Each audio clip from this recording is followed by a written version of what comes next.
از پنجره‌های خطرم. دود و تهران، ریبن و آبادان.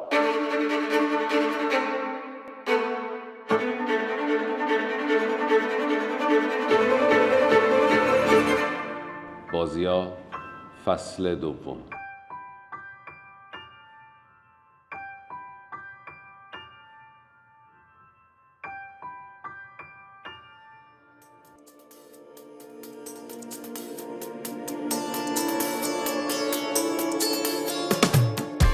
نه اینو پخش نمی‌کنم. بخوایم هم نمیتونیم آقا. اصلا نمیدونستم افسرده، اما بعدها فهمیدم. کلی اتفاق عجیب و غریب در زندگیتون پیش اومده که برای هر کسی میتونه ویران کننده باشه. اوه مثل یک هفته میشه حمام نرفتیم. گفتم 3 ماه حمام نرفتم.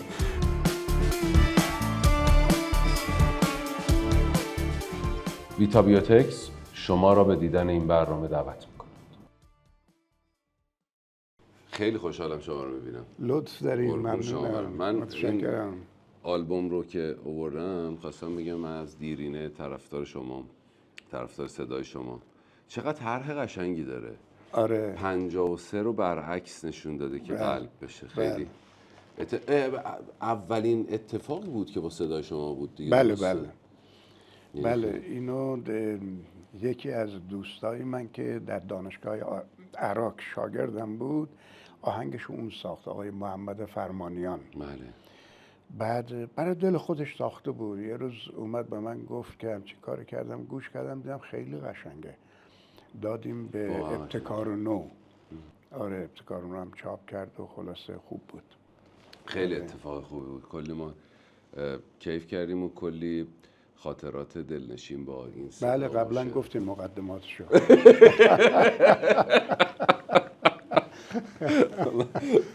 بله ولی ما به پای شما نمیرسیم. خواهش میکنم. عرض میکنم خدمتتون چرا.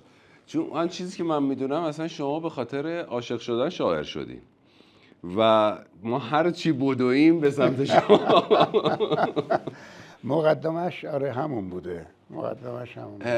الان شاید مثلا از اون زمانی که شما شاعر شدید به خاطر عشق شاید 58 سال حدودا میگذره و هنوز شعر عاشقانه میگین. بله. عشق کجاست؟ چه شکلی براتون؟ ببین عشق در سنین مختلف معانی مختلفی داره. در سنین جوانی و نوجوانی عشق خامه، یعنی نه عمقی داره، نه چشماندازی داره، نه معنای روشنی داره. احساساتیه که آدم دنبالشه که شاید برآورده بشه. از میان سالی به بعد عشق در جستجوی یک نوع معنای زندگی خیلی فرق میکنه. خیلی میدونین، یعنی دنبال در واقع معنا دادن یا پر کردن خلاهای زندگیشه، با یک تفکری همراهه. در نوجوانی و جوانی با احساسات سانتیمانتالیسم و اینا که ارزش و اعتباری نداره. یعنی شما میگین عشق انگار از 40 سالگی به بعد شروع میشه؟ عشق به قول شاعر عشق آمدنی است، جستنی نیست. باید اتفاق بیفته. البته خود آدم طرز تفکرش باعث میشه که عشق در سر راه آدم قرار بگیره. کسی که همه چیز رو با کژبینی و با بدبینی نگاه میکنه عشق به سراغ اون نمیره. میدونی، عشق به سراغ کسی میره که خودش هم دنبال عشق باشه، با یک نگاه عاشقانه به هستی نگاه کنه. میدونین اگر اینجوری باشه، با یه تعمق همراه باشه، این دیگه بله عشق متعالیه. الان براتون همین فضای عشق متعالیه یا نه؟ شما یه روزی همون 20 و چند سالگی بود، عاشق یه دختری شده بودم، شاید 18-19 سالگی، عاشق یه دختری شده بودم، از تو خیابونای کاشون رد میشد، پلاک ماشینش رو حفظ کرده بودم. بله. من شبا میرفتم تو کاشون قدم میزدم، من ماشین نداشتم که فقط این دختره رد بشه پلاک ماشینش رو ببینم از دور. یه 206 سفیدم داشت اون موقع. 206 خیلی ماشین عجیب و غریبه بود. میگن 206 سفیدا عمدتاً مثلا دخترها سوار میشن این شکلی. و شروع کردم به نوشتن و براشو شعر نوشتم و از این حرفا. یه روزی برای مادرم، برای خودش هم ماشینش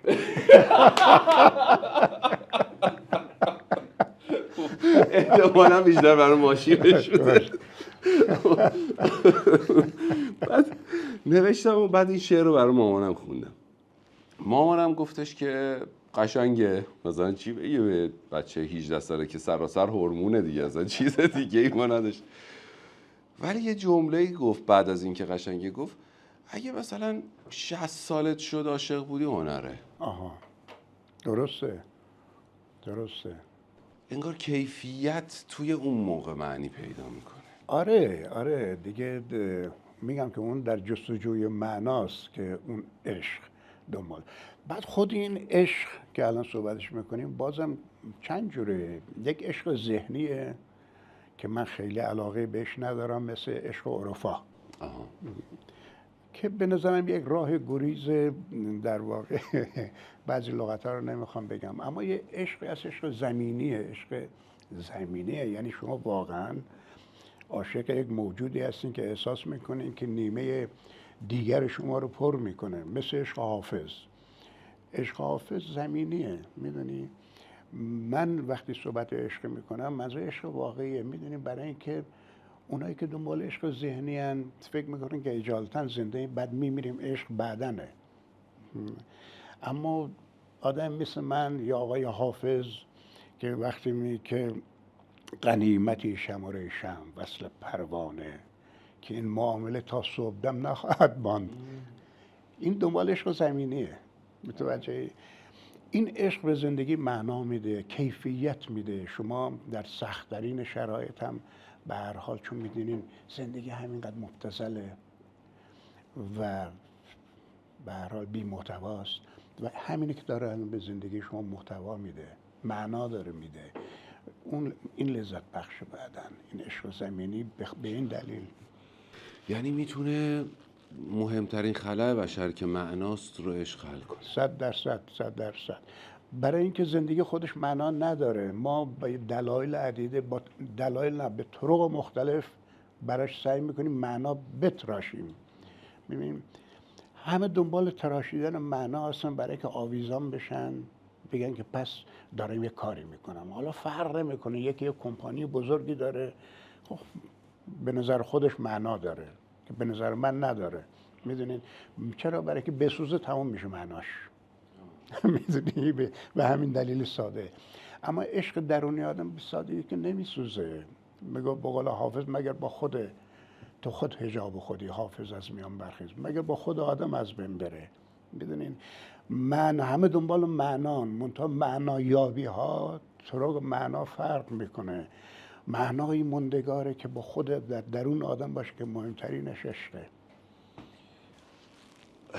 بزرگترین آسیب امروز همینه که از نظر منو، ببخشید میگم جلو شما درس پس میدم، همینه که شما میگین.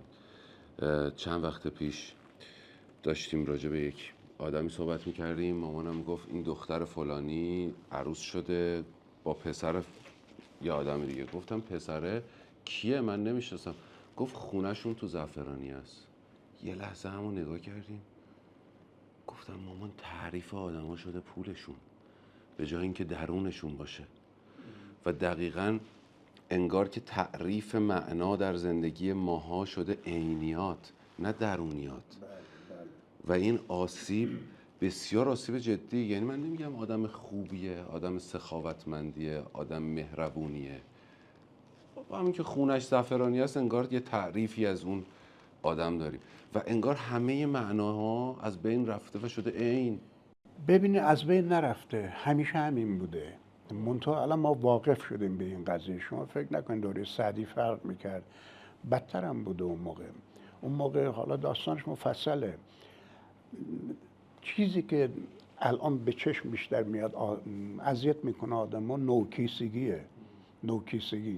نوکیسگی حتی عشق هم نمیفهمه. آره نوکیسگی حتی عشق هم این مشکل، وگرنه تاریخ همیشه همین بود. یارب روا مدار که گدا متواش. آفرین. وگرنه به همون رودکی هم میگفت هموار خواهی کرد گیتی را. گیتی است که پذیرت همواری. گیتیست، همش همین بوده. همش تو همینه. آقای شمس برای من یک تفاوت مهمی با خیلی از همنسلاش داره. اونم اولا که همین الان ما لمس میکنیم، با هممون شما میگیم، میخندین، شوخی میکنین، ما میتونیم باهاتون راحت حرف بزنیم. بعد شما انگار نمیترسین. خیلی مسئله مهمیه. یعنی از جایگاهی که سالها براش تلاش کردین اصلا هراسی ندارین. سالها ما از آقای شمس یک شاعر ساختیم، یک پژوهشگر ساختیم، یهو فیلم بازی میکنیم، درسته. یهو تئاتر بازی میکنیم، یهو موسیقی میسازیم، یهو میخونیم. چرا نمیترسین؟ هیچی نمیترسین انگار. علتش اینه که من با خوشدلی خیلی زیادی از نوجوانی وارد جامعه شدم، با یک نوع حالا خوشبینی نمیشه گفت، با خوشخیالی خود مرتب با مواجه شدم با سد و مانع، حتی از طرف دوستانم. هی اخراج شدین از سر کار و اینا میگین؟ نه شعر گفتم دادم مجله روزنامه، مثلا 16 سالم بود، دیدم میگن این شعر پدرش میگه. میدونیم مرتب در زندگی بعد متوجه شدم انگار من به راه خود باید بروم، کس نخواهد داشت تیمار مرا، آن که میدارد تیمار مرا کار من است. فهمیدم که اصلا منتظر کسی نباید باشم جز یه عده. اون عده کیا هستن؟ هم خوشقلبن به بسیار اندکن، هم تخصصی دارن در کاری که دارن حرف میزنن. برای همینو دیگه به مرور متوجه شدم که به حرف هیچ کس نباید گوش کنم مگر به کار و به دل خودم. متوجه این؟ یعنی باید کار کنه به جایی برسم ببینم آها این دیگه تموم شده، بدم برای چاپ. چرا؟ میدونم این در بیاد نقدش بیشتر خواهد بود تا تعریف شخصی میکنن اما نقد مینویسن علیه من. اینو در همون نوجوانی من متوجه شدم.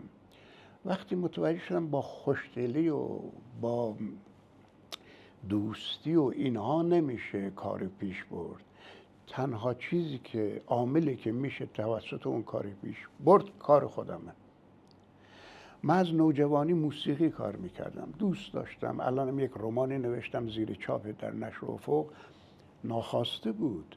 وقتی نوشتم دیدم داستان زندگی کودکی منه، بدون داستان من نیست، اتفاقاتی که اطرافم میافتاد و اینها.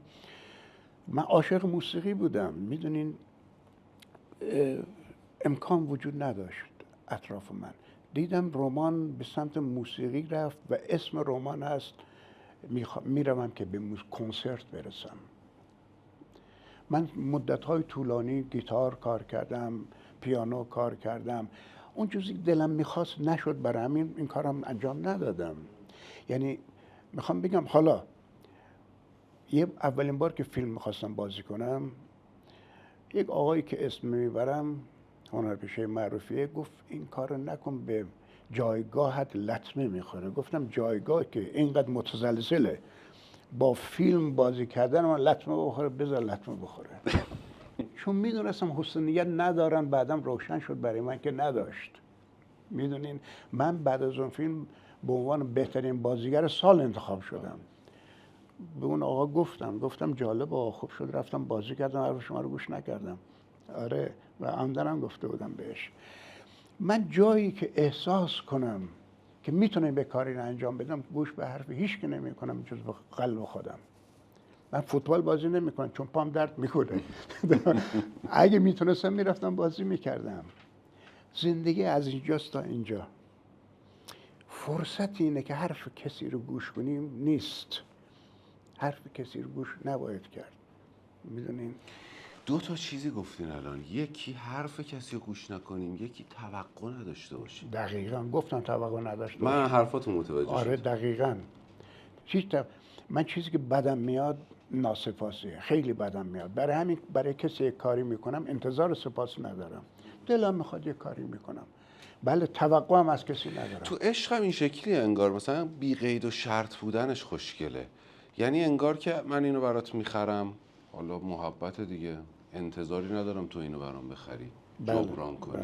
اصلا انگار جالبیش میشه وقتی که بی قید و شرط عشق بورزی و منتظر نباشی که اون برگردونه. این الان گفتی یادم اومد تا حالا برایش هیچی نخریدم. الان بر من هدیه آوردین. آره دیگه، نه این عشق من نیستین که آخه برای دستت درد خیلی ممنونم استاد، متشکرم. خدا رو شکر بالاخره. همین محض یادآوری بود. یعنی برای همسرتون کادو نخریدی؟ همسرم توقع نداره.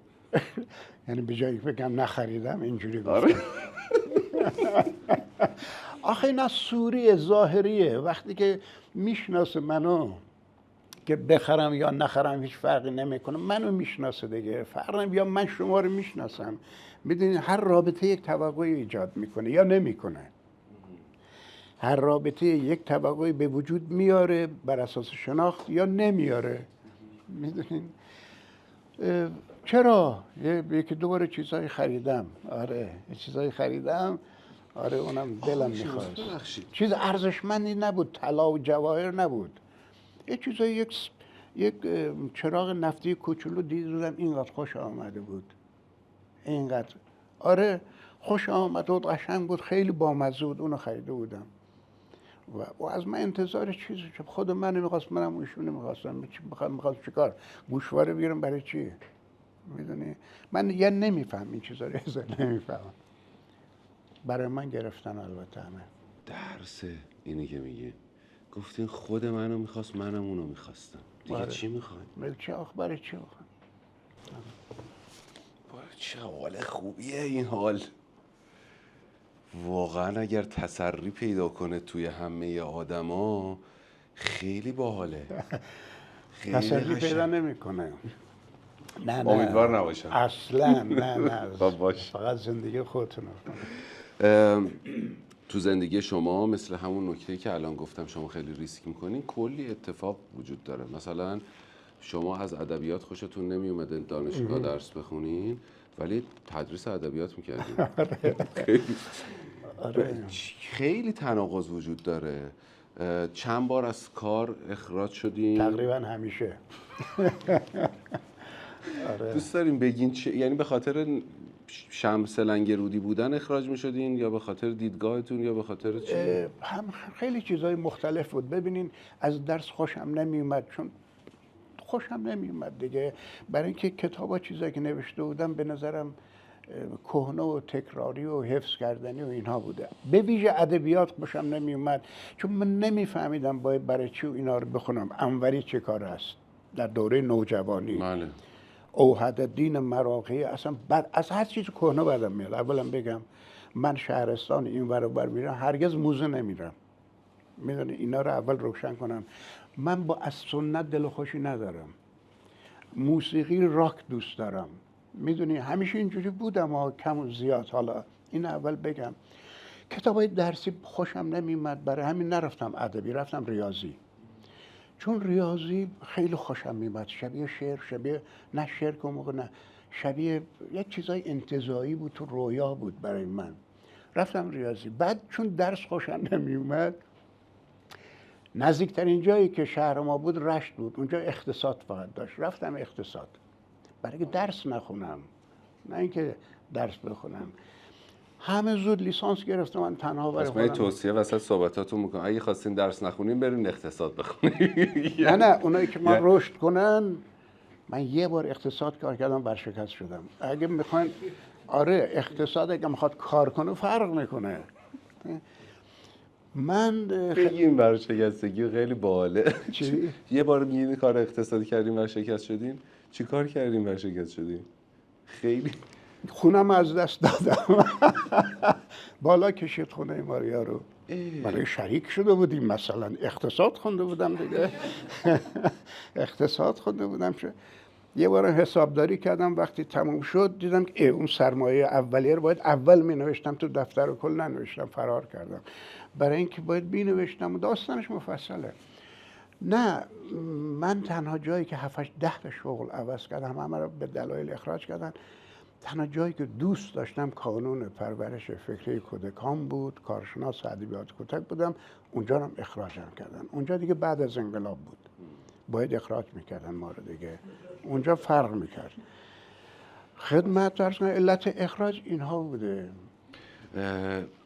یه چیزی الان گفتین از تاریخ خوشتون نمیاد، بعد تاریخ تحلیل شعر نو شما نوشتین 4 جلد. آره یعنی هر لحظه من این تناقضا رو بیشتر حس میکنم. آره این داستانش این بوده که نه به مرور بعد عوض شدم. من ریاضیات میخوندم، منتها پیش پدرم ادبیات میخوندم، ادبیات و منطق میخوندم.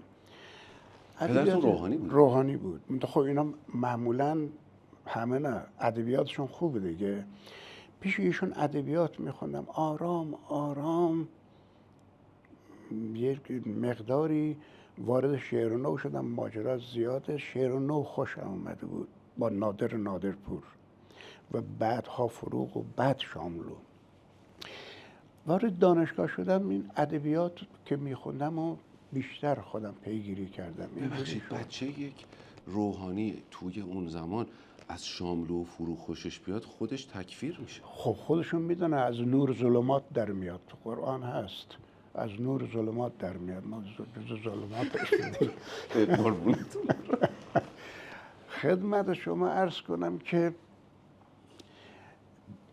تیکه ها رو نامحسوس های شمس میندازه. خدمت شما عرض کنم که علتی که تاریخ تحلیل شعر رو نوشتم، یه روزگاری به دلایل زندان بودم در سال 61. اونجا کتاب نبود، بعد دور هم بودیم، قرار شد که هر هرچی بلده رو تدریس کنیم. 3 نفر 4 نفر ها. نه اینکه کیا اسمشون رو دوست داریم بگین؟ جان اسمای نمیگم. نه ما 4 نفر نشسته بودیم. با مثلا یکی پزشک بود، مسائل پزشکی رو میگفت، یکی فیزیک خونده بود، منم قرار شد ادبیات بگم. من ادبیات شروع کردم، ادبیات کهن تقریبا خونده بودم، میدونستم که رفتم تاریخ شعر نو بگم، دیدم من شعر نو میگم تاریخش نمیدونم، بلد نیستم. گفتم بیرون بیام یه تحقیقی بکنم ببینم رگ ریشش چیه. اینو تو پرانتز بگم، من بسیار پیگیرم در هر کاری تا به نتیجه نرسونم، یعنی نفهمم. خصلت من اینه، افتخار نیست، خصلت من اینه. پیگیرم ببینم داستان چیه. اومدم گفتم بشینم اینو بخونم ببینم تاریخ شعر نو داستانش چیه. یه ذره خوندم دیدم جالبه، گفتم اینا رو بنویسم شاید برای یکی دیگرم قابل استفاده باشه. فکر کردم مثلا میشه 100 صفحه 120 صفحه. هرچی جلوتر رفتم دیدم هی وسیع‌تر داره میشه. هی وسیع‌تر شد، دستنویسم شد 12,000 صفحه که الان این دست من آسیب دیده است.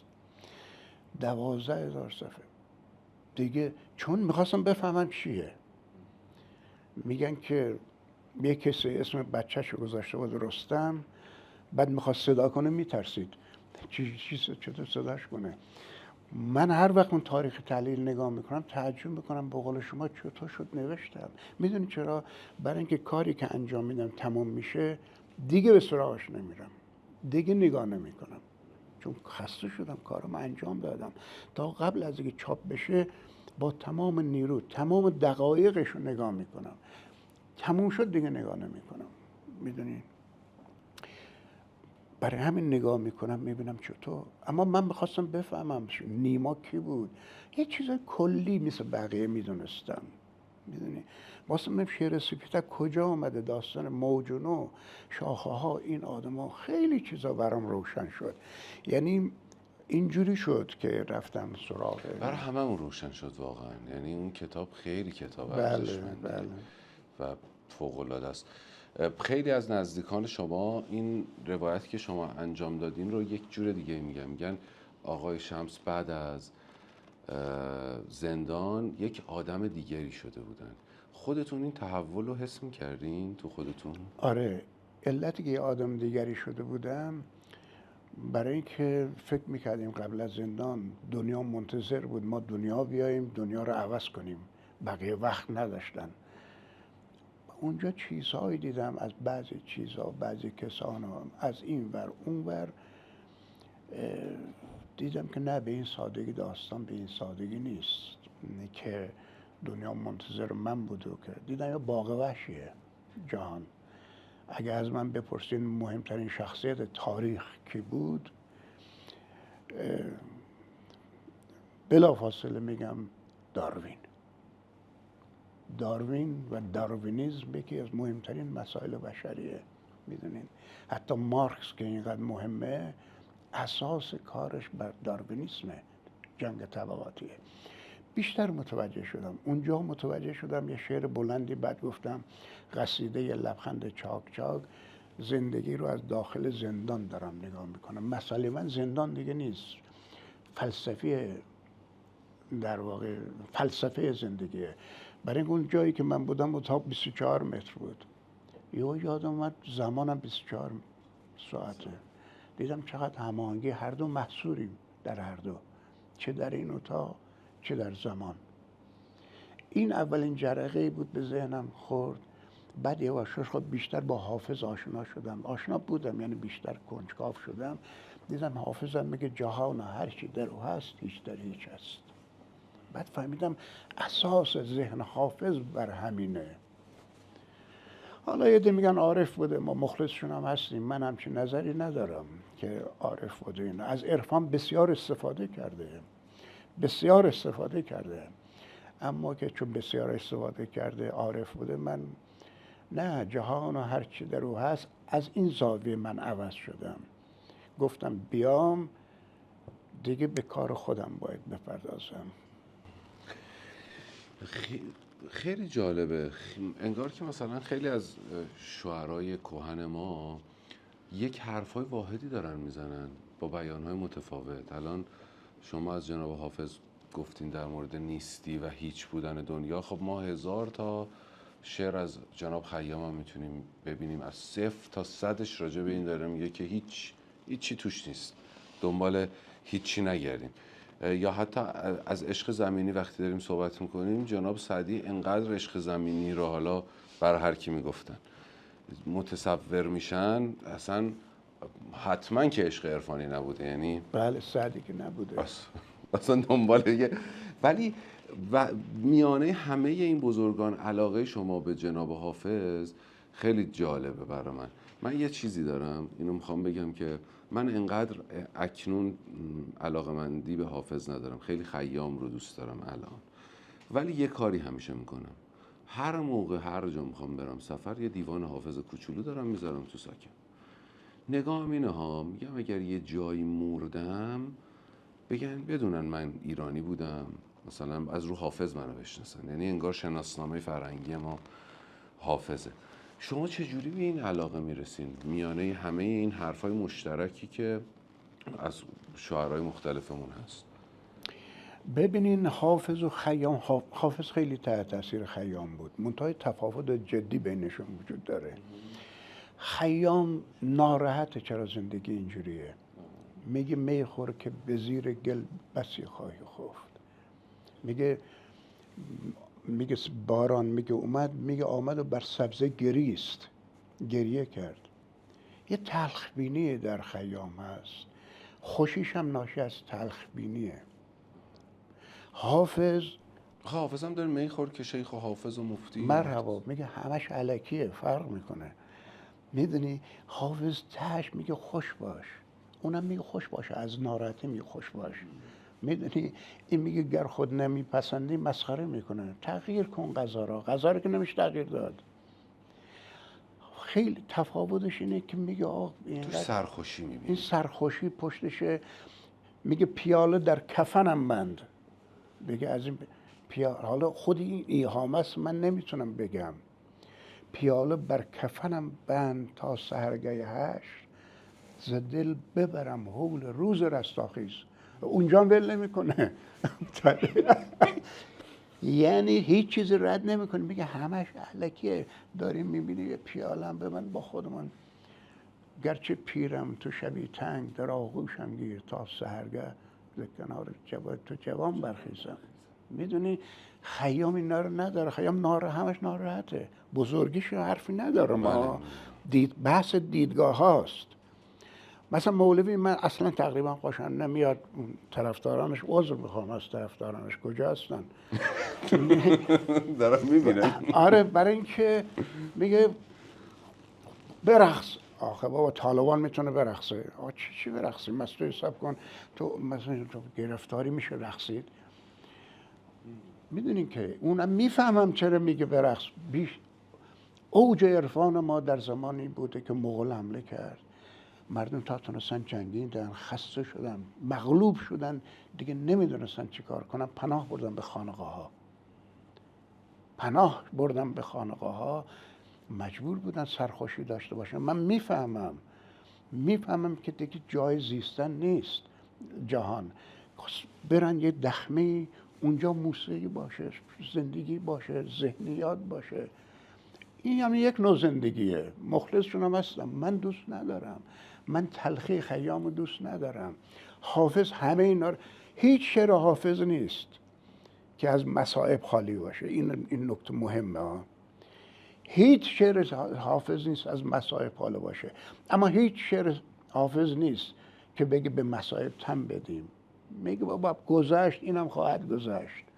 غم انگیزترین شعر حافظ زلز تنهایی به جان آمد، اونم آخرش میگه بابا درست میشه و اینم درست میشه. ببین حافظ اهمیتش برای من اینه که پاش رو زمینه. حافظ جنبند تاریخ فرهنگ ایرانه. الان متوجه این علاقه شما به جناب حافظ بله، و شباهتی که خودتون در زندگیتون ایجاد کردین به جناب. بله ببینین حافظ چون درکش اینجوری بود، این خیلی مهمه. درکش اینجوری بود جهان و هرچی در او هست هیچ در هیچ هست و میدونست همش بازیه. ببینین ببخشیدا من معذرت میخوام، حتی تو معنا هم شما شبیه حافظ گفتین. چه جالب، گفتین معنای زندگی عشقه و من الان یاد یک بیتی از جناب حافظ افتادم که هر آن کسی که در این حلقه نیست زنده به عشق، بر او نمرده به به فتوای من نماز کنید. بله ببین چون حافظ اینجوری میدید، همه چیز بازی میدید، این نکته مهمه. شعرش هم بازیه. میبینین در شعر اون چیزی که در شعر حافظ خیلی مهمه، من عاشقشم، موضوع در درجه دوم اهمیت براش قرار داره.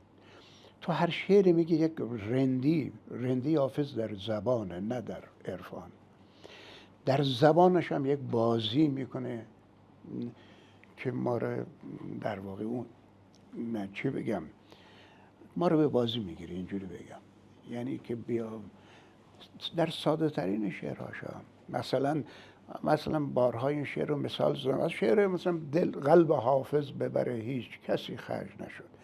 اما اول میگن کلک داره میزنه، چرا نگفت دل حافظ؟ چون قلب هم با معنی دل هم پول تقلبیه دیگه. میدونی از هم اول به بازی میگیره. کن معامل به عیب نهان، هم دل نهان هم پول تقلبی نهانه. در ساده ترین شعرهاش هم این بازی های زبانی که اساس شعر حافظ بازی های زبانیه، میدونی که ابعاد مختلف پیدا. این ناشی از اون درک و دیدشه و من بسیار در شعر هم تحت تاثیر حافظم. خب با نوع شعر ما، مثلا شعر سختی دارم، میگم که این موسیقی می افتد از دهان تو اگر نخوانی.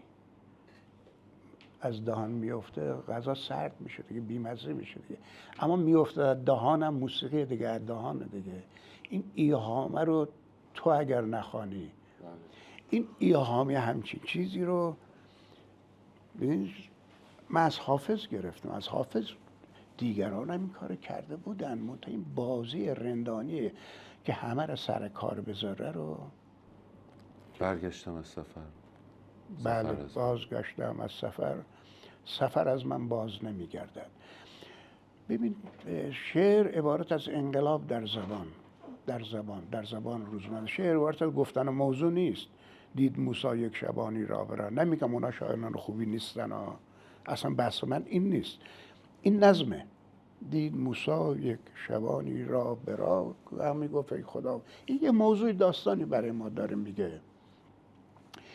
اما حافظ وقتی میگه که مثلا چی میدونم اکثر شعراش همون پیالو بر کفنم بند تا سحرگهش، میدونی حالا میگم این توضیحاتش. شما همون نکته‌ای که خودتون گفتین خیلی جالبه. خیلی ساده شعر می‌نویسین ولی ساده شعر نمی‌نویسین. دقیقاً. یعنی تفاوت کلام شما با بقیه شعرا اینه. برای همه قابل فهمه ولی برای همه قابل فهم نیست انگار. و کاملا به موضوعات و عواطف انسانی اشاره میکنین. خیلی پاتون رو زمینه. بله بله. هر چیزی که هست از تو شرایط فعلی با این وضعیتی که الان مثلا ممکن تو جامعه ما یا هر جامعه دیگه ببینین، مثلا نشده از انسانیت یا عواطف انسانی ناامید بشین؟ بگیم بابا دیگه بس دیگه. من زیاد اما اونها رو هم آخه جالب این نکته گفتین. آدمایی که نومید میشن دو گروه هن. آدمایی که خسته میشن دو گروه هن. یه عده مغلوب نومیدی و خستگی میشن، یه عده در مقابل خستگی و نومیدی قرار میگیرن.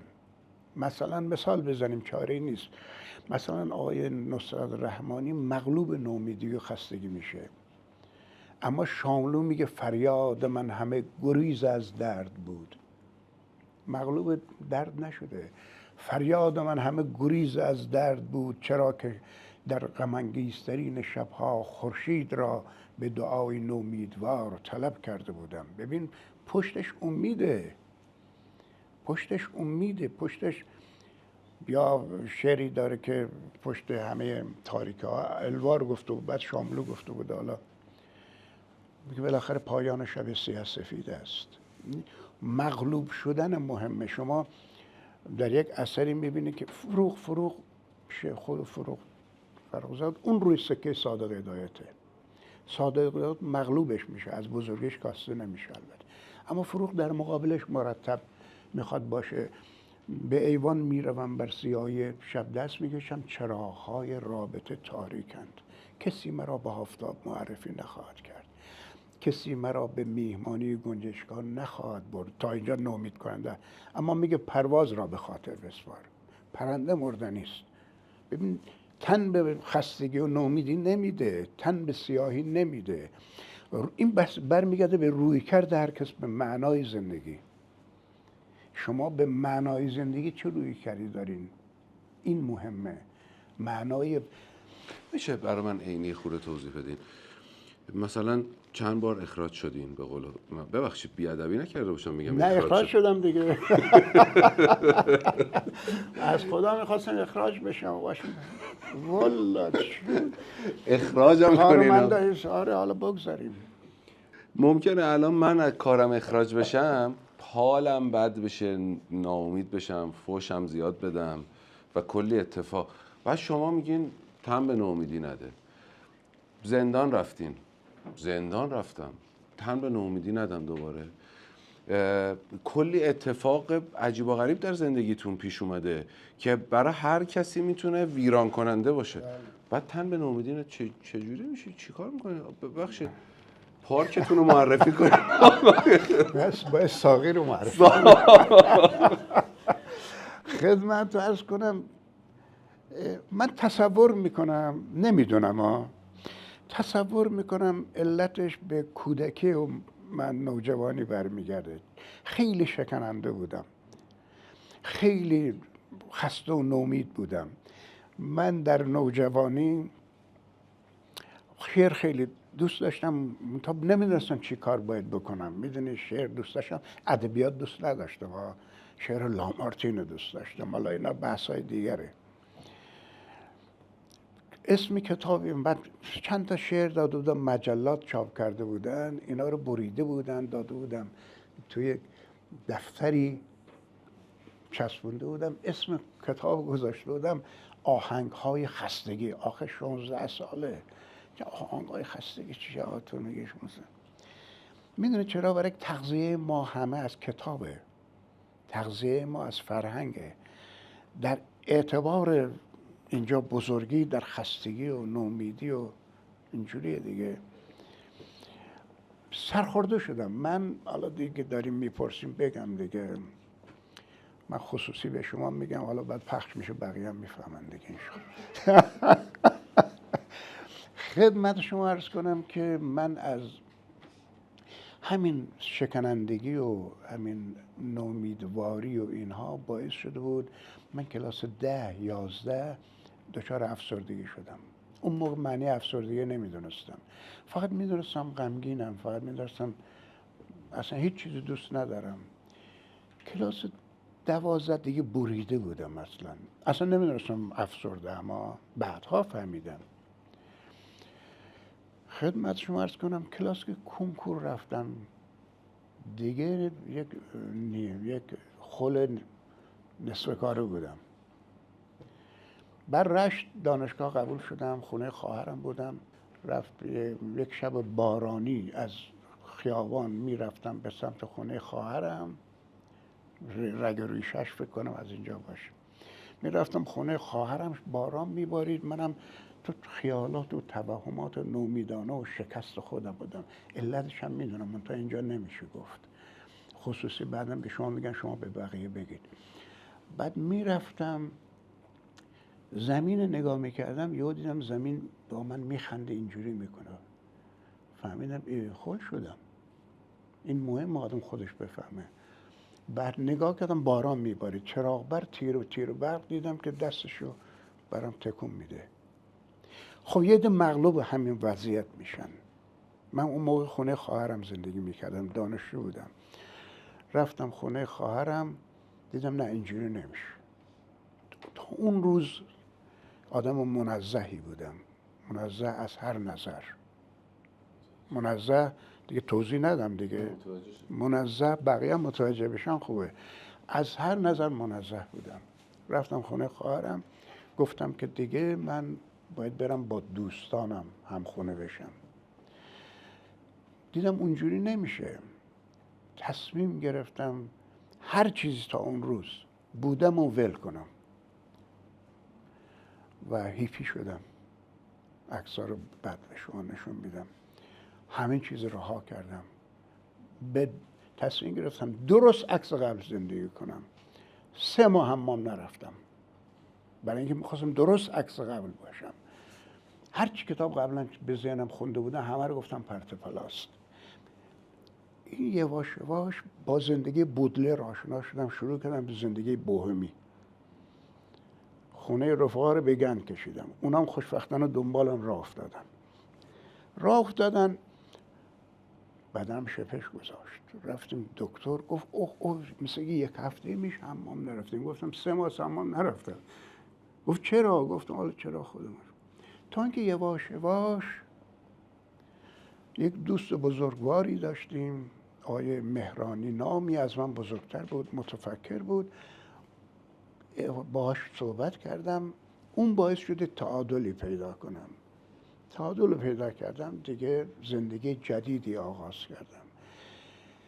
در زندگی جدید این تجربیات هر دوتا رو داشتم دیگه، هم اون تنزه و منزه بودن و همین زندگی بوهمی رو داشتم.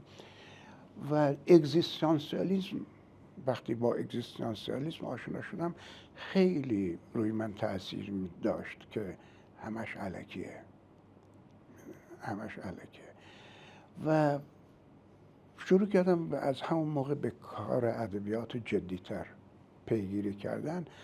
یه مسیر دیگری در زندگی بعد از اون 2 تا اتفاق، مسیر دیگری انتخاب کردم.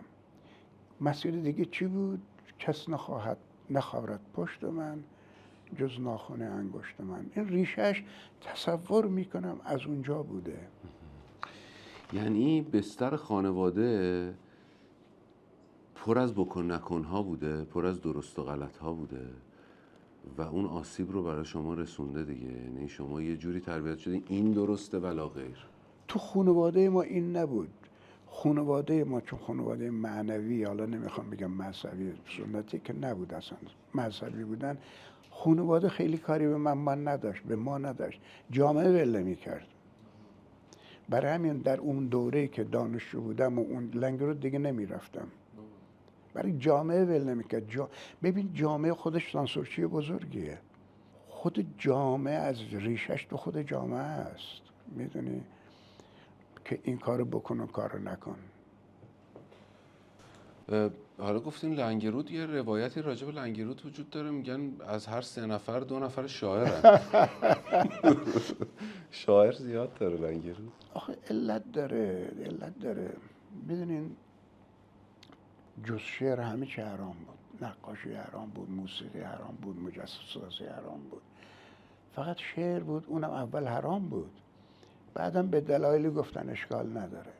تو جامعه ما فقط شعر حرمت پیدا کرد. علتی که ما شاعران بزرگی داریم برای اینکه داوینچی نمیتونستیم داشته باشیم چون حرام بود. خوشنویسان هم دست میبریدن، قطع میکردن. میدونین دستشون قطع میکردن. برای همین جوامعی که اهل فرهنگ بودن به هر دلیلی چاره نداشتن چون جز کانالیزه بشن در شعر دیگه. من خودم بچه بودم گفتم عاشق موسیقی بودم.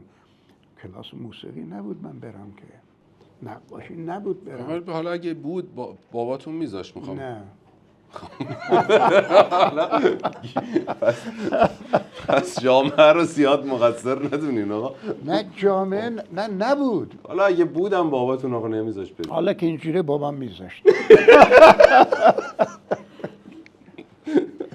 جالب شد. یه سری تحول در جامعه ما اتفاق افتاده از چند سال گذشته. دختر پسرهای جوون یه جوری دیگه دارن فکر میکنن و من فکر میکنم که این تحول تو بخش‌های مختلف ایجاد شده و ما یه نمونهش رو هم در موسیقی داریم میبینیم. اونم اینه که دیگه پاپ کسی گوش نمیکنه، همه کلام‌ها شده رپ. و خود شما موسیقی رپ گوش دادین یا میدین؟ من بله دوست دارم. رپ دوست دارم. واقعا دوست دارین؟ بله رفیقای ما هستن اینجا، میتونین ازشون بپرسین. میتونین اسم بگین چه رپری رو دوست دارین؟ ببینین من معمولا به دلایل اسم نمیبرم، برای اینکه بعد یکی دیگر اسم نمیبرم دلخور میشن. بعد آدمای امینم بود اول خیلی خوشم میومد، بعد اون ول کرد. اصلا تو ایران هی میخوام اسم نبرم. ولی یکی رپر یاس مثلا خوشم میومد، بعد کمکار شده. بعضیا ادان، عموما ادان، من اینا رو دوست ندارم زیاد. اما همه رو گوش میکنم برای اینکه میخوام ببینم چی کار دارم میکنم. به این دلیل گوش میکنم، میخوام ببینم اینا چی کار دارم میکنن. من رپی رو دوست دارم که یه خلاقیت توش باشه و شعرش هم یک معنایی داشته، پرت پلا نباشه، اجتماعی باشه بیشتر مثل همون یاس. شما شعر رپ اجتماعی دوست دارین ولی بله. خودتون از عواطف انسانی میگین بیشتر تا اجتماعی. خب برای اینکه اصلا اون شکل گرفتن رپ در اون کافه های آمریکا برای اینکه یه دوئلی بوده با هم دیگه، ساختار اعتراضی داشته دیگه. خب رپ باید همون اعتراض بیان کنه. من اونا رو دوست دارم. اما اینکه این بهانه بشه که هر پرت پلای دلشون بخواد، من دوست ندارم. شاید خوب باشه، من دوست ندارم. آره ولی من طرفدار رپ عاشقانم خیلی زیاد. مثلا یه شعری هیچکس داره میگه اگه ارومیه بشی روت عرس بکشم، واسه حبس توی قفس بکشم، تو رو دست نمیزنم، تو رو نفس میکشم. بله من خیلی طرفداره. من اعتراضی دوست دارم. نه شما آره. آره و یاس اعتراضیاش بی‌نظیره. آره اعتراضی دوست دارم. حتی یه موقع‌هایی از عواطف انسانی هم میخونه، باز توش یک اعتراضی وجود داره. یعنی یه جایی راجع به رابطه‌ای که داشته صحبت میکنه که مثلا تو رفتی با یه آدم دیگه، اونجا میگه که تو رفتی با یه پسری که باباش براش بنز خریده ولی من کار کردم برات چیزی خریدم، من زحمت کشیدم برات یک فضایی رو ایجاد کردم یا یه هدیه‌ای برات خریدم. یعنی باز یک اعتراضی توی این فاصله طبقاتی در یه جایی یه بندی داره بی‌نظیر میگه خدا دیرگیره ولی شیرگیره، یه روزی سر ستم بر زیر تیر میره. خیلی بامزه است.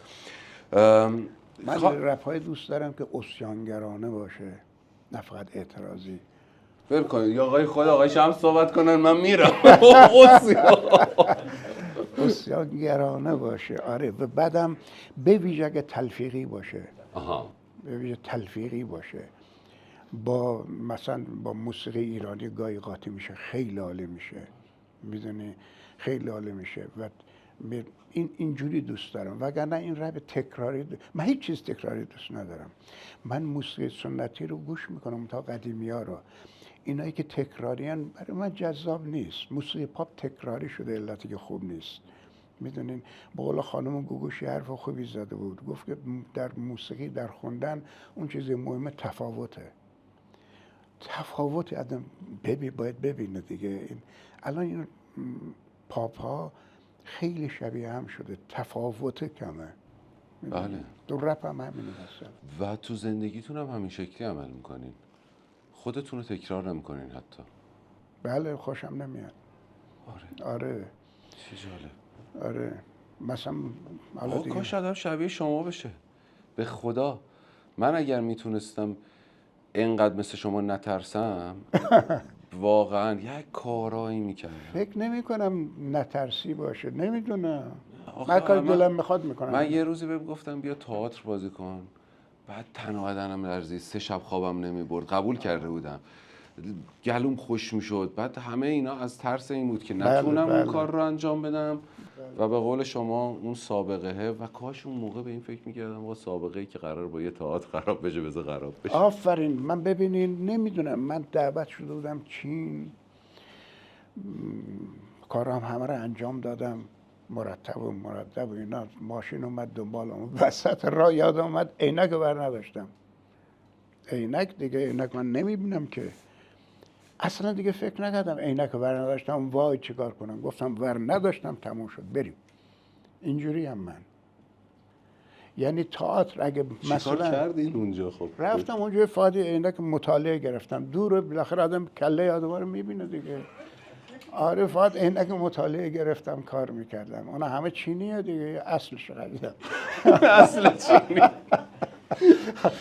آره یعنی ببینید من اینجوری شما میگیم منم میشم. مثلا میرم تئاتر، مثلا میخوام بازی کنم، میگم اون جمله رو من نخوندم، میگم نخوندم تموم شد، ول کن برو. اینجوری هم میدونی. حالا اسمش نترسیه، من نمیدونم واقعا.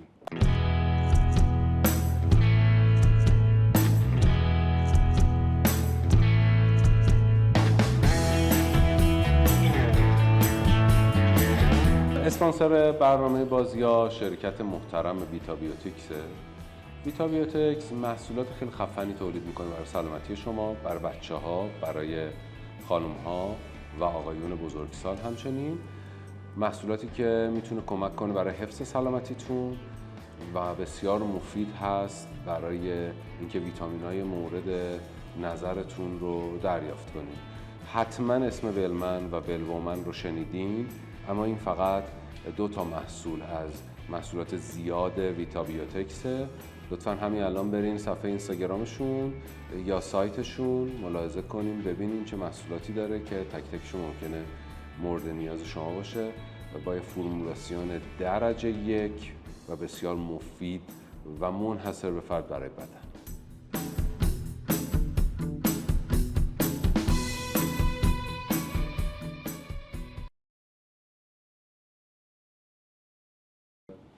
شما هم عاشق موسیقی بودین؟ خیلی. و هنوزم هستین؟ شدید.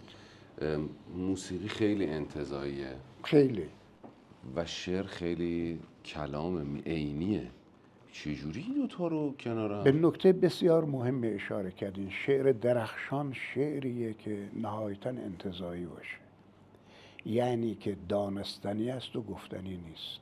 خیلی از الان برای شما مثال میزنم، خیلی از شعرهای حافظ که به نظر میرسه خیلی ساده است، من الان به شما بگم معنیش روشن نیست، ساده است، هم فال میگیرن به کیف میکنن. مثلا گفتم غم تو دارم، گفتا غمت سرایت، همه بلدن دیگه. گفتم که ماه من شو، گفتا اگر برآید. یعنی چی؟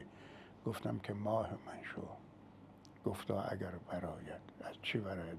ما برآید، از دستم برآید. این حذف کجا صورت گرفته؟ معنی نمیشه. اگه بتونم، اگه بتونم کجاش این خود شعر درخشان. شعر آقای شوپنهاور میگفت شعر خوب باید به انتزاع موسیقی برسه. حرف شوپنهاوره.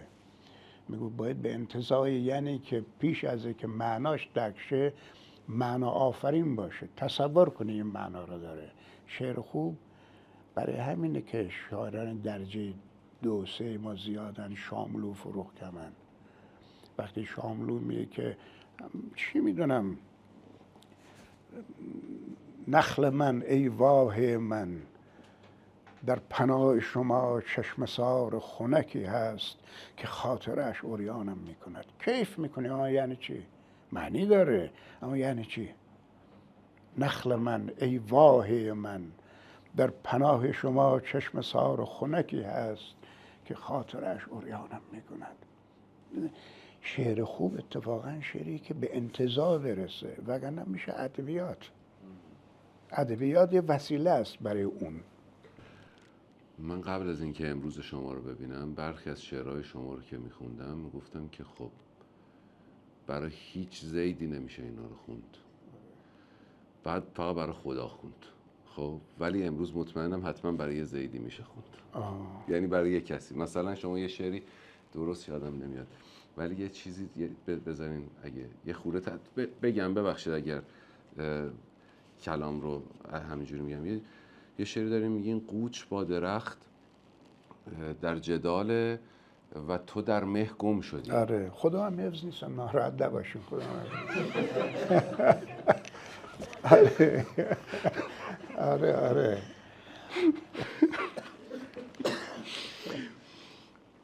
آقای شمس، شما عامه پسند شعر میگین اما کوچه بازاری نه. ببخشید این رو میگم. دقیقاً درسته. درست میگم. دقیقاً درسته. چقدر امروز حرفای درستی زدم. پیش میاد دیگه.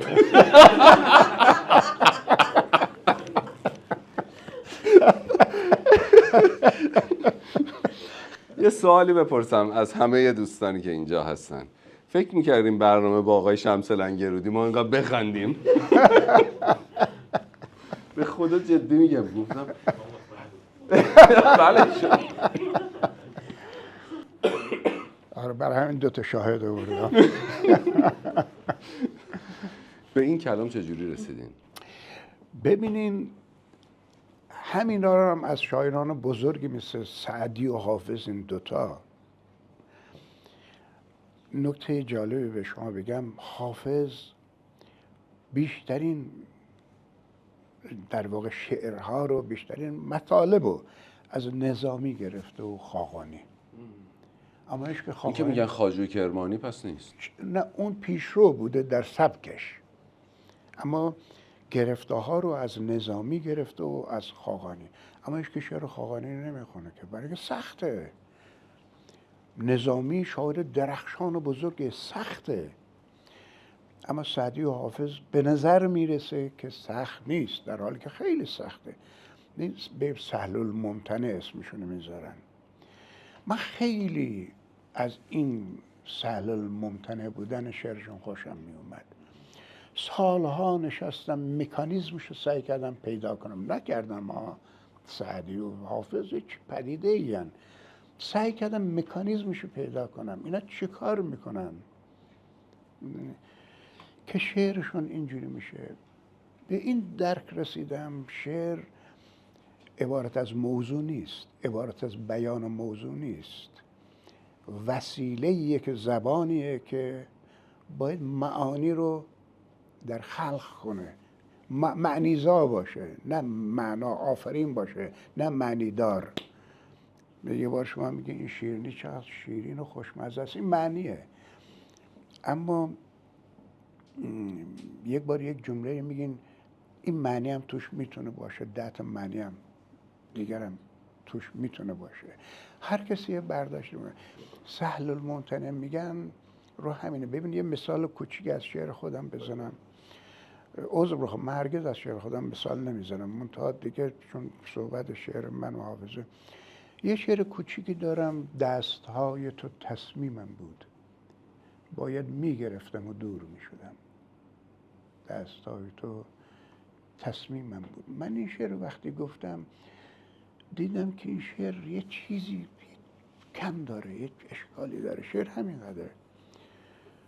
من یه شب در حال خواب و بیداری بودم، دیدم این واژه تصمیم یه چیز دیگه بود. اول دیدم اینه که اشکاله، یه واژه‌ای باید باشه که این گرفتن، فعل ترکیبی گرفتن به هر دو تا بخوره، هم دسترسی گرفتن هم تصمیم گرفتن. دستای تو تصمیم گرفتن، دستای تو تصمیم باید میگرفتن، دستای تو میگرفتن.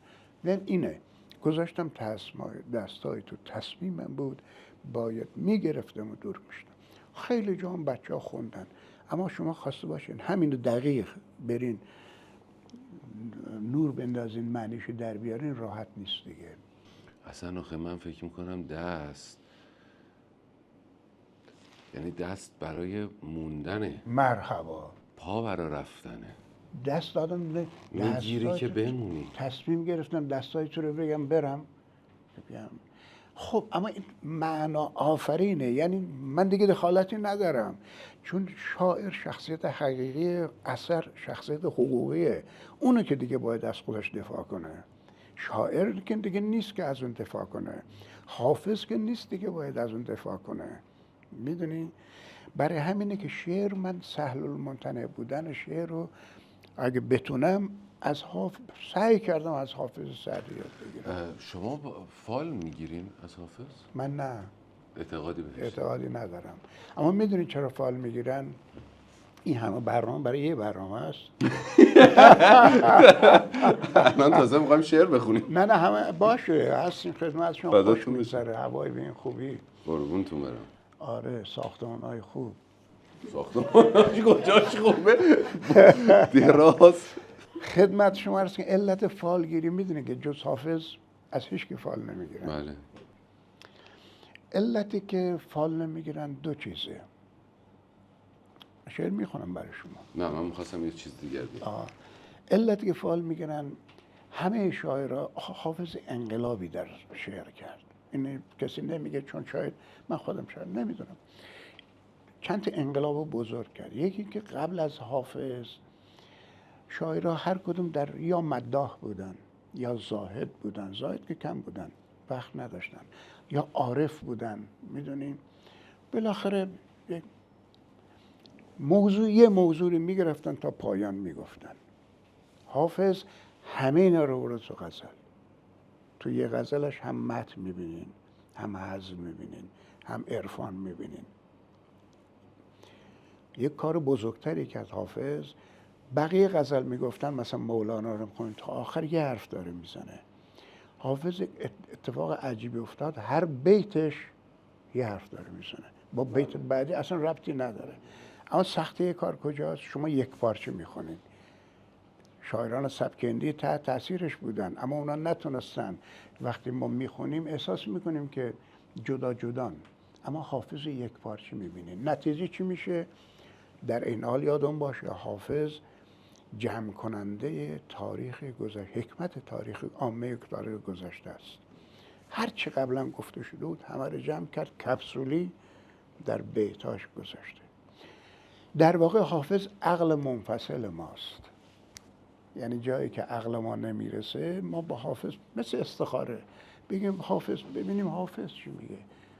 چون مطمئنیم تو اینجا مهمه، چون مطمئنیم در یکی از این بیت‌ها خلاصه یه چیزی برای ما داره. دقیقاً. 2 تا سوال دیگه بپرسم، بعد اگر میشه برامون از دیوان اشعار حافظ به روایت خودتون بله برامون بخونیم و شعر خودتون. یه چیزی گفتین راجع به مدرسه و مدرسه رفتن اینا، یعنی فرزنده خودتون مدرسه نفرستادین؟ چرا؟ من خودم فراری بودم، بچه‌ها که فراری نبودن. دخترتون؟ نه اون فراری نبود. و معتقدی مدرسه باید رفته برن مدرسه؟ من هیچ اعتقادی ندارم، نه ندارم، مسائل من نیست اینا. مسائل خودشونه. هر کی هر مسئله داره. و بعد شما زندگی عاشق شدین، ازدواج کردین؟ بله دیگه، چون از کار اخراج کردن، منو دیدم کاری ندارم. سال 58 گفتیم بریم ازدواج کنیم. عاشق شدیم. خانم منم دانشجو بود، اونم اخراج کردن، گفتیم دیگه عالی بشینیم خونه به زندگی بپردازیم. بعد اون موقع ارزون بود دیگه همه چی. خونم یه خونم گرفته بودیم، هم مجانی می نشستیم. آره زندگی خونه بدی مجانی بود. زندگی بدی هم نبود. خونه مجانی داده بودن؟ دست شما نداده بودن، اشغال کرده بودن. آره آبه.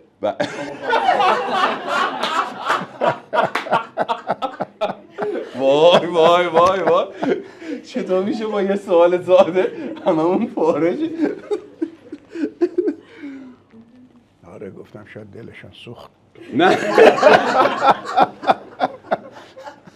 انشالله در ادامه. حافظ میگه روز در کسب هنر کوش. هنر یعنی کار روزمره. روز در کسب هنر کوش که می خوردن روز دل چون آینه در زنگ ظلام اندازد. آن زمان وقت می صبح دمان است. بعد میگن عارف بوده. آن زمان وقت می صبح دمان است که شام گرد خرگاه افق پرده شام اندازد. ما معنیشو فهمیدیم، شما معنی نکنید. خیلی ممنونم. ولی دوست داریم بگین چجوری آشنا شدیم با همسرتون؟ شاگرد من بود مدرسه. آره من خیلی معلم متعهدی بودین اصلا. شاگردتون نظر نداشتین؟ من رفتم مدرسه خوارزمی، اومدم لیسانس گرفته بودم. من یه مدت کارشناس امور اقتصادی کشاورزی بودم. بعد خوبم بود. سمته. بعد اومدم اخراج کردن، اومدم تهران شدم دبیرستان‌های دخترانه. آره به قول خانمم میگه یه روز دیدیم یکی با لباس هیپی و آشفته اومد و همه معلم‌ها کراوات می‌زدن اون موقع. اومدیم و دخترها همه شلوغ تو کلاس دخترانه. گفتم همه ساکت بشینین، من یه چیزی میخوام بگم. همه ساکت شدن. یه شعر خوندم براشون، شعر خودم خوندم. خب دخترم احساساتیشون ناراحت شدن دیگه، همه ساکت شدن. بعد من از تصمیم داشتم ازدواج کنم دیگه. درس میدادم نگام میکردم. چون میدونستم به زودی اخراج میکنن. حداقل یه زن بگیرم. زن بگیرم حداقل. آره که بعد تو کلاس حرف میزدیم، یه ذره حرف بدی نمیزدم. از زمان شاه بود، سال 54.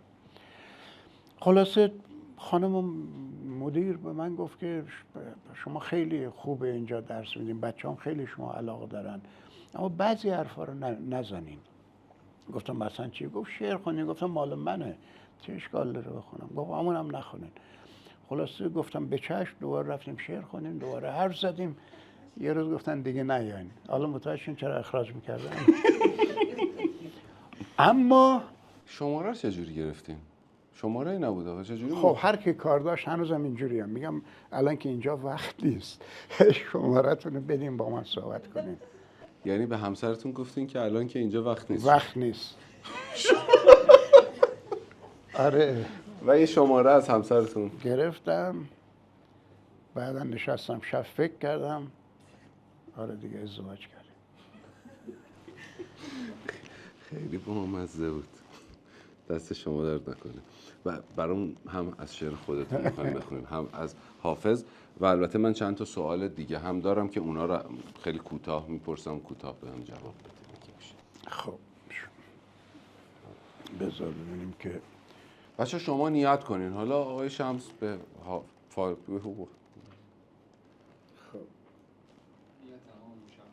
نیت همه چه؟ میگه همون که مد نظر هممونه. نیت هممون مشخصه. نیت کردین؟ بود آیا که در میکده ها بگشایند، گره از کار فرو بسته ما بگشایند. اگر از بحر دل زاهد خودبین بستند، دل قوی دار که از بحر خدا بگشایند. به صفای دل رندان و صبوحی زدگان، بس در بسته به مفتاح دعا بگشایند. نامه تعزیت دختر رز برخوانید تا حریفان همه خون از مژه ها بگشایند. گیسوی چنگ ببرید به مرگ می ناب تا همه مغبچگان زلف دوتا بگشایند. در میخانه ببستند خدایا مپسند که در خانه تزویر و ریا بگشایند. حافظ این خرقه که داری تو ببینی فردا که چه زنار ز زیرش به دغا بگشایند. ببین حافظ، ما یه دست نزنیم برای شما صدای بی‌نظیر. به به. آره ببین، فقط میگم در شعر حافظ فقط موضوع نیست. مثلا همین بیت اول میگه بود آیا که در میکده ها بگشایند، تو صحبت در گشایده حواسش هست باید به گره از کار بگشاید. آره فرو بگه. انگار اینم یه دریه باید باز بشه. نمیگه مشکل ما حل بشه، بعد بازم در ارتباط با اون دره که چیزی میگه. متوجه؟ در کارهاش بازی زبانی، حالا تو این بازم کمتر بازی زبانی داره که گاهی تماما بازی زبانیه حافظ. آقای شمس لنگرودی یک شعری دارن، باز من ممکن بخشش رو حفظ نباشم ولی اونم یک بازی کلامی عجیب و غریب توش داره. میگن که تو هم روزی پیر خواهی شد. بله، و تو هم روزی پیر میشوی، اما من پیرتر از این نخواهم شد. در لحظه از عمرم متوقف شدم، منتظرم بیایی و از برابر من بگذری. زیبا پیر شده آراسته به نوری که از تاریکی من دریغ کرده. جانم. خیلی ممنون. خیلی قربونتون برم. من چند تا سوال بپرسم از شما. بله. عمیقاً دوست دارین با کی تو تاریخ بشینین، چای بخورین، حرف بزنین؟ از مرده ها و زنده ها؟ آره، از هر کی. تا حالا فکر نکردم به این قضیه، اما احتمالاً لورکا، فدریکو گارسیا لورکا. واقعاً؟ یعنی با همه عشق و ارادتی که به جناب حافظ دارین، حافظ انتخاب شما نیست؟ یه چیز جالب بگم به شما، یکی از کتاب‌های بالینی لورکا حافظ بوده. اینقدر حافظ اون دوست داشت. اما لورکا شاعر محضه. میبین اینم نکته، شاعر محضه، به معصومانه کشته شد. حافظ رندیایی داشت که خودش زنده نگه داشت که خیلی هم افتخار آفرینه. شعر حافظ اگه ترجمه بشه هیچ موقع اونجوری نمیشه که لورکا ترجمه شده. لورکا شاعر محض بود. حالا یه چیزی در مورد شما هست خیلی جالبه. با یکی از دوستانم صحبت کردم، گفتم که شما مهمون من هستیم و گفتم به نظرتون چی باید بپرسم. گفت آقای شمس لنگرودی خیلی زندگی تمیزی داره و این توی اشعارش معلومه. شبیه یک انار دون شده شسته شده که شراب شده. برخی از شاعرهای بزرگ ما که خیلی هم دوستشون داریم، به جهت اون تمیزی که در زندگیشون نداشتن، شعراشون هم معلومه. شعراشون توش یه تلخی داره، یه تاریکی داره که اونا لمس میشه. خیلی مهم انگار. الان هم تو حرف شما گفتین لورکا انگار اون. بله، حالا این نکته جالب به شما بگم در ارتباط با همین. گفتم یه دوره‌ای که هیپی بودم و هیپیگری و ماجرای اونا رو گفتم. اون رفیق منم گفتم، آقای دوست شده دارم، آقای مهرانی، حیدر مهرانی، اون اومد با من صحبت کرد که آقا تو استعداد داری، شاعری، آخه بقیه هم میتونن این کارا رو بکنن، تو بیا. منم خیلی بهش احترام میذاشتم، تحت تاثیر حرفاش بودم. بعد از اون حرف یه شب، تو همون شب‌های فسق و فجور، یه شب تا صبح نشستم فکر کردم، تا همون دوره. که من اون زندگی رو ادامه بدم یا شعر رو. میدونید برای اینکه برای من این دوتا با هم قابل جمع نبودن. اون دوست شما حرف درستی زد. من نمیتونستم، برای من شعر حرمت داره، من نمیتونستم و نمیتونم هم شعر بگم، شعر برای من حرمت داره، هم برم اونجوری زندگی کنم.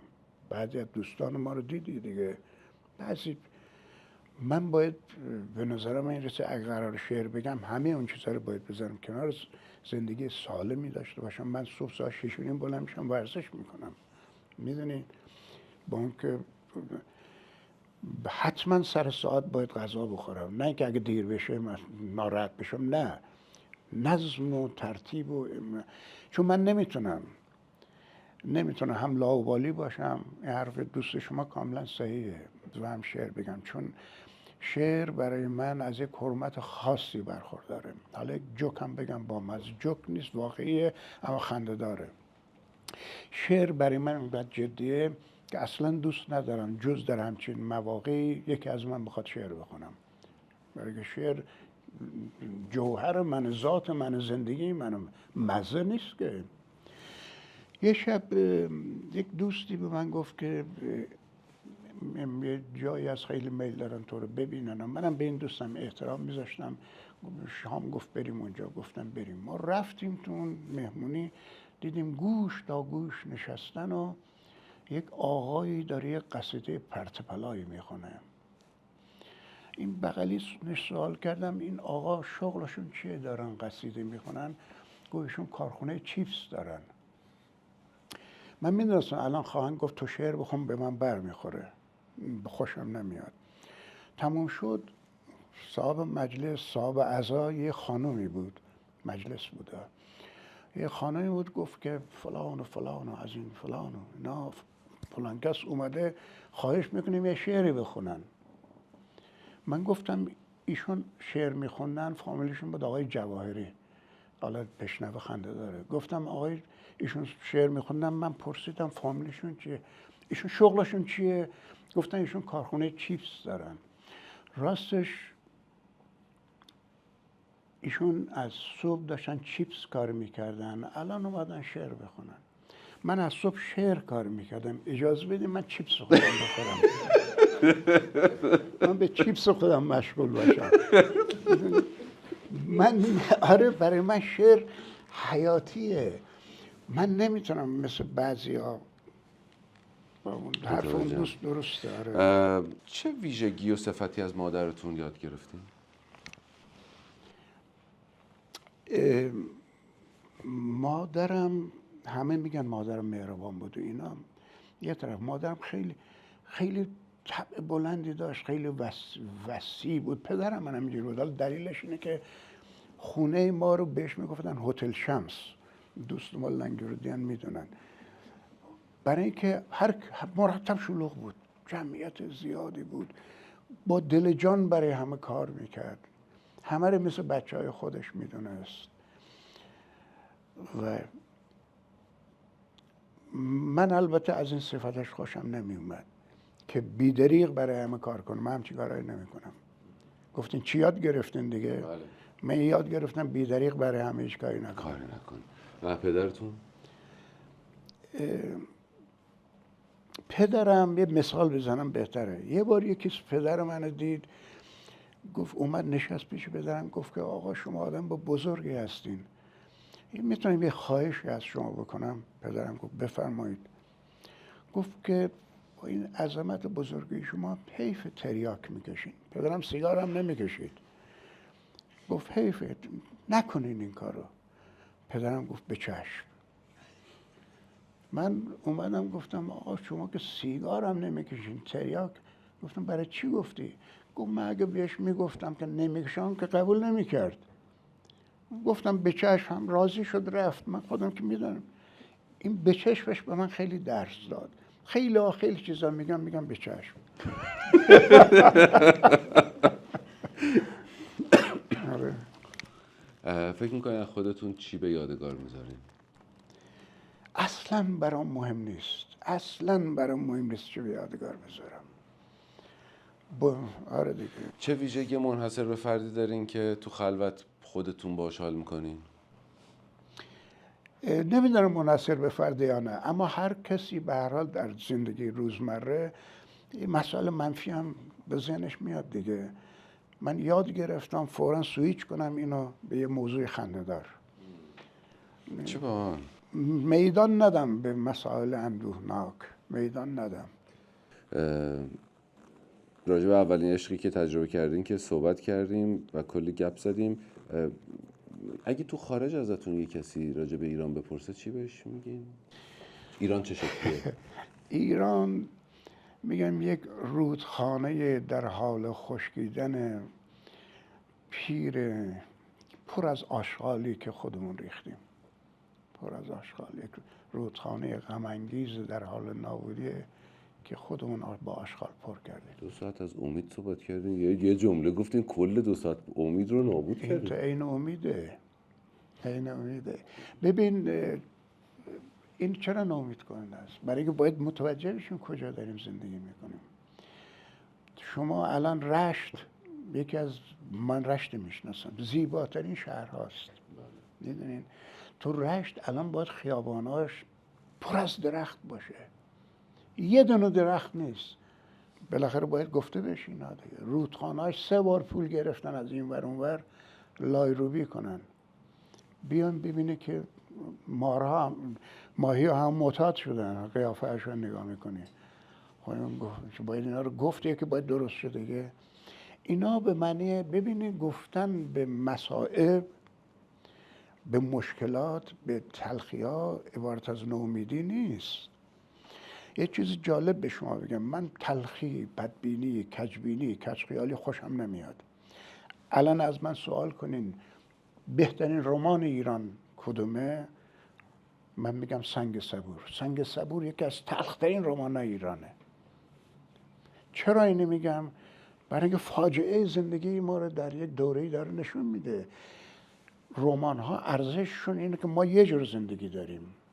رمان‌ها ارزششون اینه که ما رو با زندگی‌های متنوع آشنا میکنه. من چی میدونم همچین زندگی در ایران وجود داره؟ من باید بدونم که برم دنبالش دیگه. از اتفاقا این سوال شما رو از ژان پل سارتر پرسیده بودن. گفته بودن که تو که اینقدر در واقع چشم اندازهای مثبت در زندگی داری، چرا رمانات عین همین پر از تلخی و نومیدیه؟ گفت من میگم برای که نشون بدیم که چجوری باید اینا درست شه. بله، این کمک میکنه حتما. مهمترین ویژگی مردها که کسی ممکنه متوجه شه. مردها؟ بله.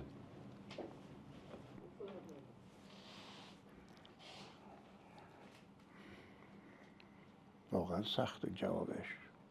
مهمترین ویژگی مردها که کسی متوجهش نمیشه. من نمیدونم. بزرگترین مشخصه مردا چیه؟ باید نمیدونم چیه. شما میدونید؟ من آخه گفتم یه چند بار. آها چی نگاه هست؟ خودم. درد دیگه آقا، ما درد زیاد داریم. همه متوجه میشن، به روی خودشون نمیارن. صرف نه، نمیکنن. بار مسئولیتی که روی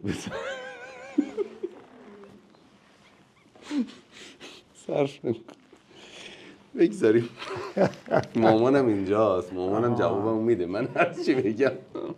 آره من ببین میترسم. زن و مرد به هر حال همه تو این جامعه مسائل و مشکلاتشون مثل همه. بله. میدونین بعضی چیزها رو در مورد زنها میگن، میشه گفت بگم اینا رو دیگه، بعضی چیزها رو که من قبول ندارم. مثلا درسته، نه که قبول ندارم، الان توضیح میدم. مثلا میگن که زن حرفاشو در پرده میزنه، آدم نمیفهم منظورش چیه.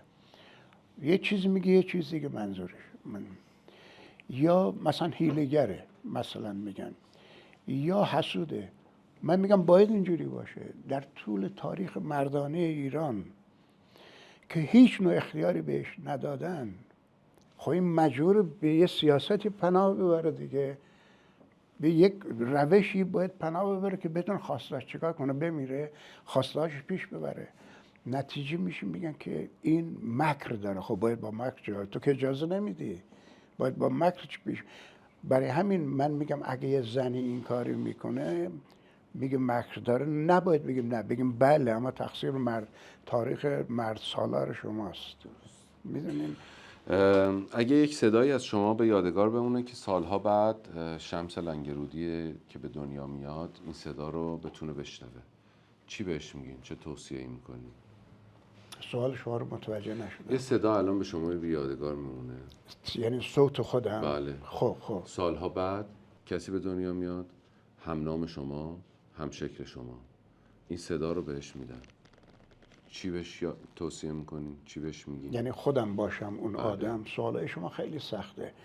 اون آدم دوباره متولد بشه؟ بله. خب من احتمالاً اظهار خوشحالی خواهم کرد. میدونین چرا؟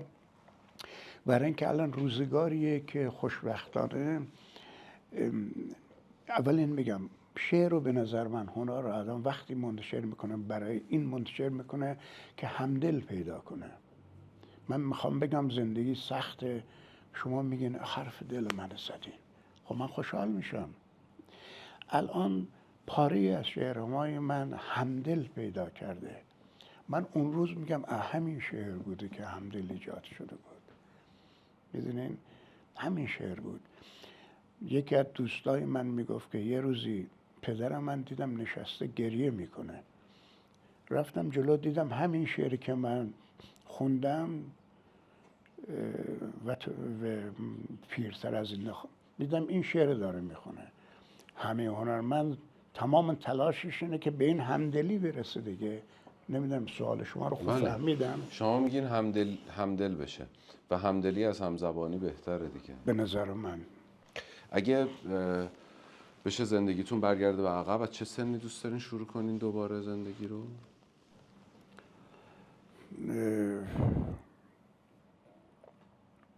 از دوره سال اول دانشگاه در رشت. خیلی خوش گذشت. خیلی. یه بار دوربین خاموش بود برام تعریف. آره چون اصلا خاطرات رشت آدم نمیتونه با دوربین روشن کنه. آره اونم رشت. بله رشت خوب بود دیگه. فداتون بشم. برای همه لیسانس گرفتم من بودم.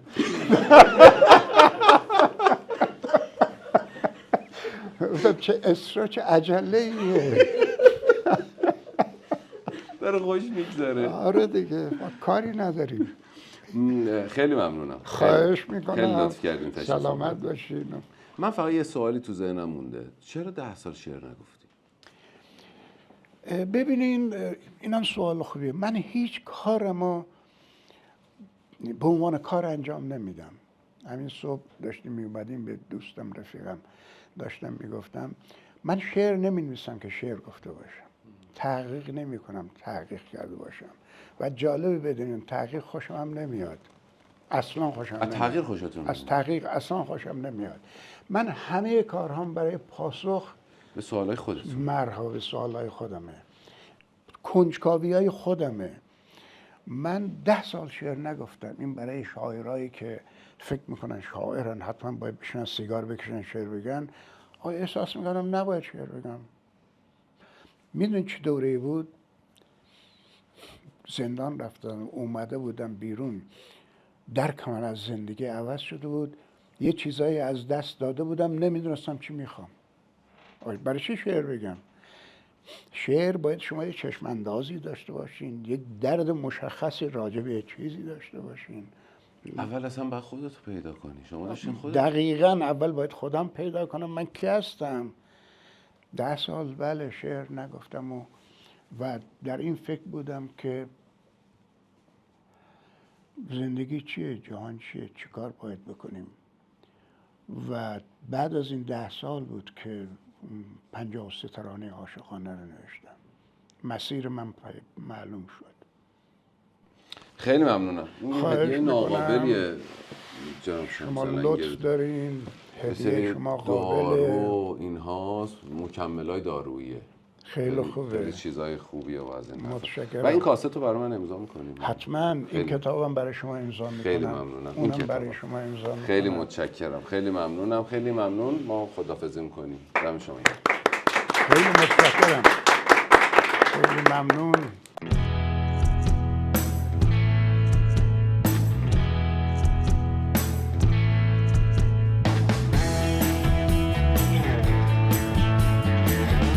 اسپانسر برنامه بازیا شرکت محترم ویتابیوتیکسه. ویتابیوتیکس محصولات خیلی خفنی تولید میکنه برای سلامتی شما، برای بچه‌ها، برای خانم‌ها و آقایون بزرگسال. همچنین محصولاتی که میتونه کمک کنه برای حفظ سلامتیتون و بسیار مفید هست برای اینکه ویتامین‌های مورد نظرتون رو دریافت کنید. حتما اسم ولمن و ولومن رو شنیدین، اما این فقط 2 محصول از محصولات زیاد ویتابیوتیکسه. لطفاً همین الان برین صفحه اینستاگرامشون یا سایتشون ملاحظه کنین، ببینین چه محصولاتی داره که تک تکشون ممکنه مورد نیاز شما باشه و با فرمولاسیون درجه 1 و بسیار مفید و منحصر به فرد برای بدن.